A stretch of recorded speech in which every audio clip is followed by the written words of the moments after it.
Alright, this problem is about the journal entries of a business combination.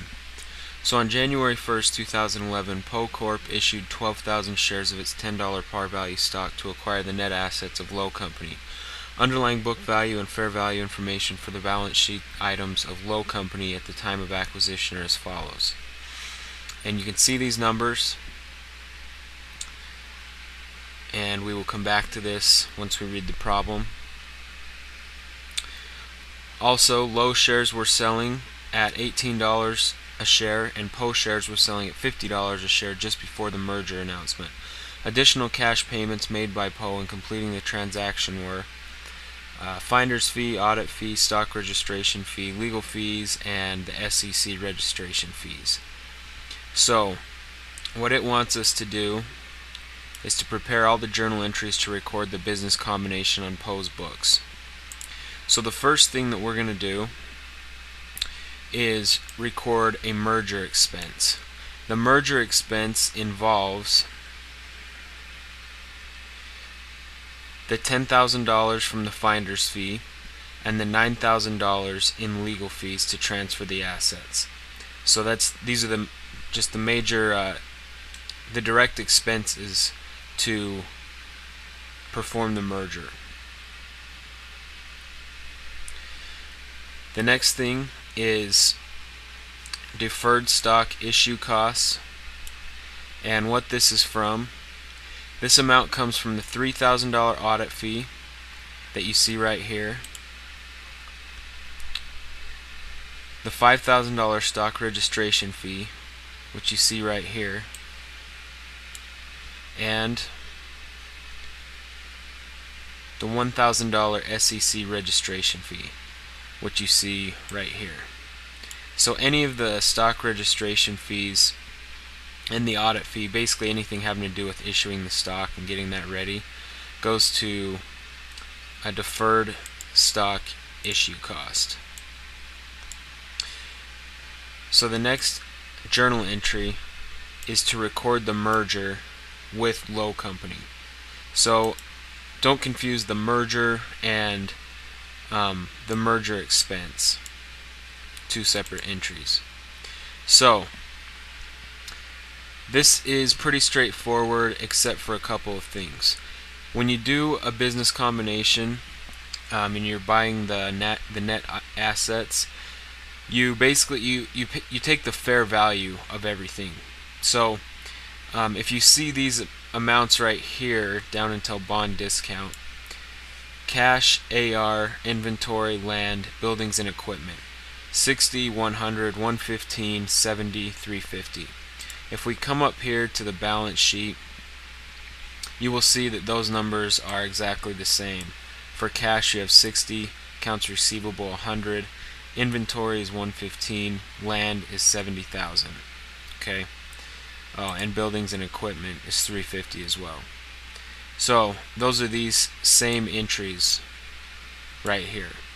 Now as we get to the bond discount, right here under bonds payable, you have a $20,000 difference between the book value and the fair value. So that reflects a discount. So in this entry down here, we're going to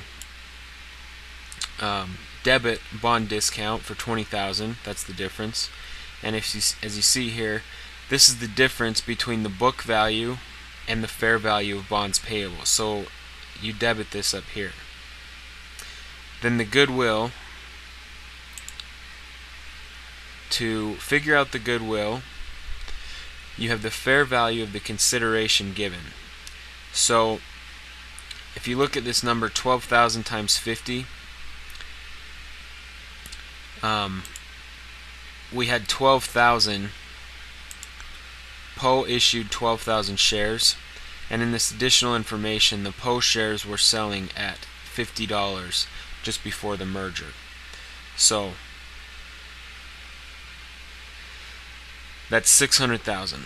The fair value of the net assets acquired were 695 minus 10,000 minus 180. That leaves you with 505,000. So the goodwill, you paid 600,000, and the net assets came to $505,000. So you bought something for $95,000, which is left over, and that is the goodwill. So the goodwill is $95,000. That's how you get this number right here. And then on these, the accounts payable, if you come up, this will be the same as it's on their balance sheet. Accounts payable $10,000. Now back to the bonds payable. We're crediting the book value since the bond discount of $20,000 has been debited in the same entry, and it's basically just to account for that it's there. And instead of just putting $180,000 down here, you put the discount, you debit the discount, and then you're going to credit the full book value.